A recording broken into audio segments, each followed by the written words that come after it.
Ethos और AT-AGS के बीच चल रही फाइट के दौरान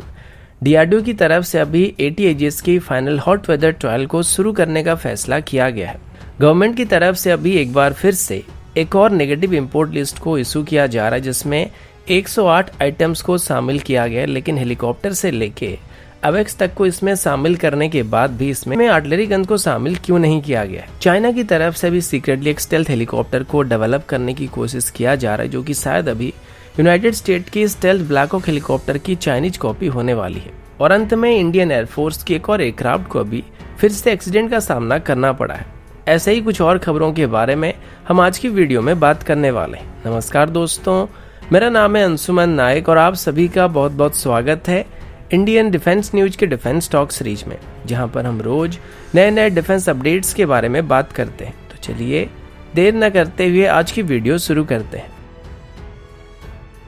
आज की पहली अपडेट इंडियन आर्मी की आर्टिलरी सिस्टम को लेके। आप सभी जानते हैं कि हाल ही में ही इंडियन आर्मी की आर्टिलरी गन्स को लेके काफ़ी चर्चा किया जा रहा था, क्योंकि अभी AT-AGS के इंडक्शन के ऊपर काफ़ी सवाल उठ रहे हैं, क्योंकि इजराइल की तरफ से अभी एथॉस गन्स को लेके काफ़ी ज़बरदस्त लॉबी किया जा रहा है। ऐसे में अभी DRDO की तरफ से बताया जा रहा है कि AT-AGS की फर्दर समर ट्रायल को या हॉट वेदर ट्रायल को जून से शुरू किया जाएगा और इस ट्रायल के बाद AT-AGS के लिए फॉर्मल ऑर्डर प्लेस किया जा सकता है, क्योंकि पहले भी AT-AGS की तरफ से लगभग सभी ट्रायल को कंप्लीट किया जा चुका है, चाहे वो कोल्ड वेदर ट्रायल हो या फिर हॉट वेदर ट्रायल हो। अभी एथॉस गन की वजह से AT-AGS की फ्यूचर ऑर्डर के ऊपर सवाल खड़े हो रहे हैं। पहले तो टोटल 1580 एथॉस गन्स को खरीदने का प्लान किया जा रहा था, लेकिन अभी DRDO की तरफ से कंप्लेन करने के बाद आर्मी लगभग 400 के आसपास एथॉस गन्स को खरीदना चाहती है। लेकिन फिर भी DRDO कंप्लेन कर रही है कि AT-AGS एथॉस गन के मुकाबले काफी बेहतर है और इस वजह से अभी ये डिसीजन पेंडिंग पड़ा हुआ है। अब हालांकि AT-AGS की सभी ट्रायल कंप्लीट हो चुकी है, लेकिन आर्मी के कुछ कंसर्न है, जैसे कि AT-AGS काफी हेवी गन है और इसका वजन लगभग 18 टन के आसपास है, जबकि एथॉस गन का वजन बस 15 टन है।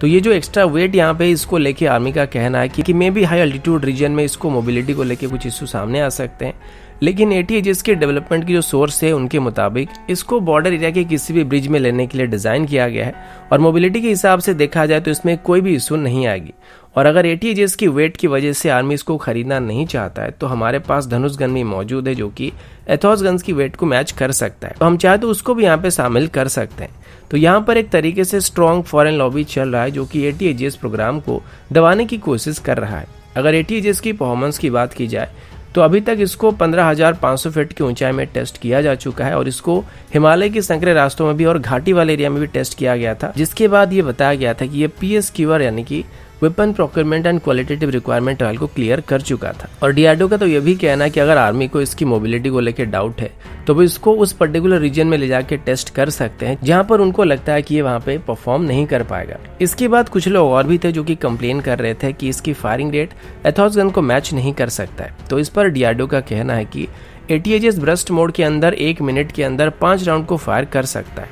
इंटेंस मोड में 2.5 मिनट के अंदर लगभग 10 राउंड को फायर कर सकता है और सस्टेन मोड में 1 घंटे के अंदर 60 राउंड को फायर कर सकता है, जबकि एथॉस गन 30 सेकंड के अंदर 3 राउंड को फायर कर सकता है, 3 मिनट के अंदर 12 राउंड को फायर कर सकता है और सस्टेन मोड में 1 घंटे के अंदर 42 राउंड को फायर कर सकता है। तो फायरिंग रेट के हिसाब से देखा जाए तो कहीं पर भी एथॉस गन के मुकाबले पीछे नहीं है। बस एक बहुत बड़ा इश्यू और वो ये है कि ये एथॉस गन के मुकाबले 4 से 5 करोड़ के आसपास महंगा पड़ने वाला है। तो हो सकता है इस वजह से आर्मी की तरफ से भी AT-AGS के बदले एथॉस गन को सिलेक्ट करने का फैसला किया जा रहा है। लेकिन जहां तक अभी लग रहा है कि आर्मी अभी 1580 में से 400 के आसपास एथॉस गन्स को इंडक्ट करने वाला और बाकी बचे 1180 के आसपास AT-AGS को इंडक्ट करने वाला है। लेकिन अगर कम्प्लीटली एथॉस गन्स को यहाँ पे इंडक्ट किया जाता है तो ये AT-AGS प्रोग्राम के लिए फिर हमारे इंडिजिनस डिफेंस प्रोडक्शन के लिए भी एक बहुत बड़ा नेगेटिव असर यहाँ पे डालने वाला है। अगला अपडेट चाइना को लेके है। आप सभी को पता होगा कि चाइना के पास अभी पहले से स्टेल्थ टेक्नोलॉजी मौजूद है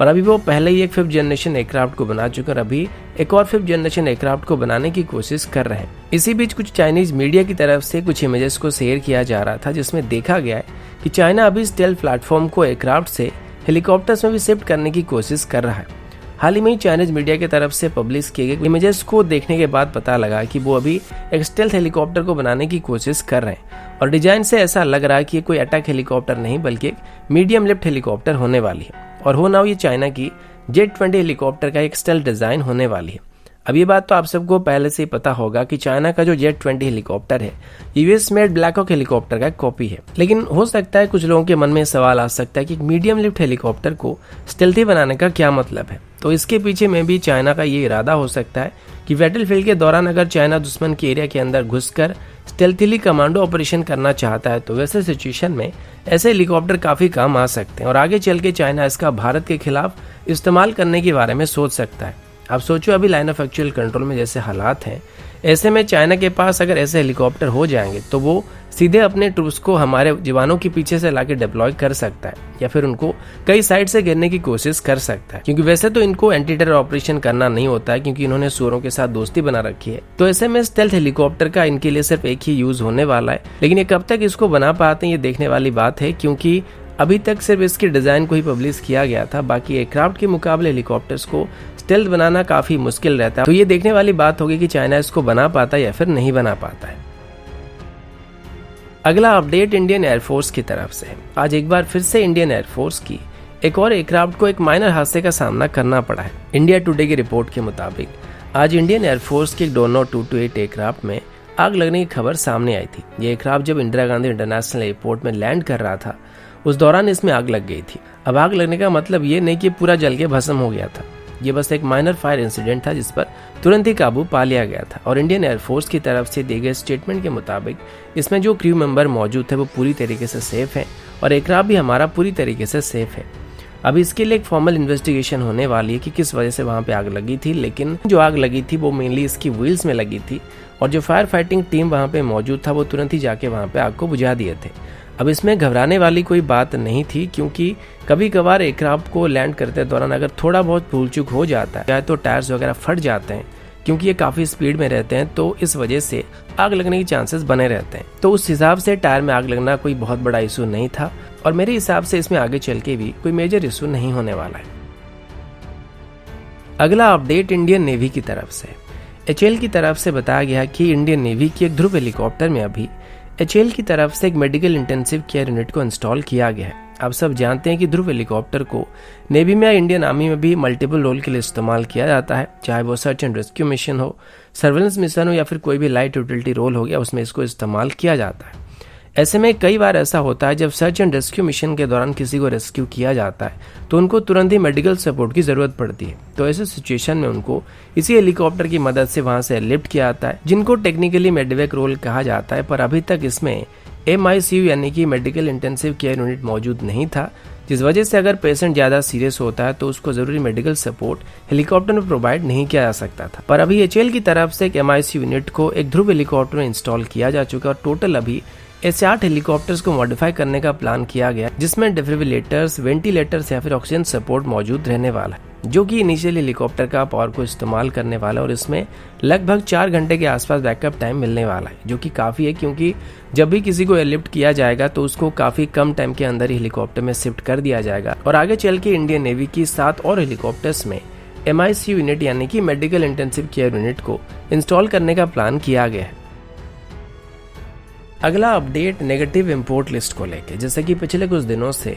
मैं आपको बता रहा था कि बहुत ही जल्द भारत सरकार की तरफ से एक और नेगेटिव इंपोर्ट लिस्ट को इशू किया जाएगा। तो फाइनली अभी गवर्नमेंट की तरफ से हमारी दूसरी नेगेटिव इंपोर्ट लिस्ट को इशू कर दिया गया है और इसमें अभी लगभग 108 आइटम्स है जिनको अभी आगे चल के इंपोर्ट करने पर पाबंदी लगने वाली है। इस लिस्ट को बनाने के लिए डिफेंस मिनिस्ट्री की तरफ से काफी सलाह मशवरा किया जा चुका है और अभी भारत जिन डिफेंस इक्विपमेंट को बना रहा है और डेवलप कर रहा है उन सभी को आगे चल के इंपोर्ट ना करने का फैसला किया गया है। जैसे कि अभी अवेक्स को भी इंपोर्ट बैन लिस्ट में शामिल किया गया है। वैसे ये लिस्ट काफी बड़ा है जिसको अभी आप स्क्रीन पे देख पा रहे होंगे और मैं हो सके तो इसका एक लिंक भी आपको डिस्क्रिप्शन में दे दूंगा या फिर पिन कमेंट में डाल दूंगा, तो वहां से आप उसको जाकर डाउनलोड करके देख सकते हैं। और इस लिस्ट में अभी अवेक्स हेलीकॉप्टर, कॉर्वेट से लेके रडार्स तक भी शामिल है। इस लिस्ट को बनाने के लिए डिफेंस मिनिस्ट्री की तरफ से अभी गवर्नमेंट के अलावा हमारी प्राइवेट सेक्टर और पब्लिक सेक्टर डिफेंस इंडस्ट्रीज के साथ भी बातचीत और सलाह मशवरा किया गया था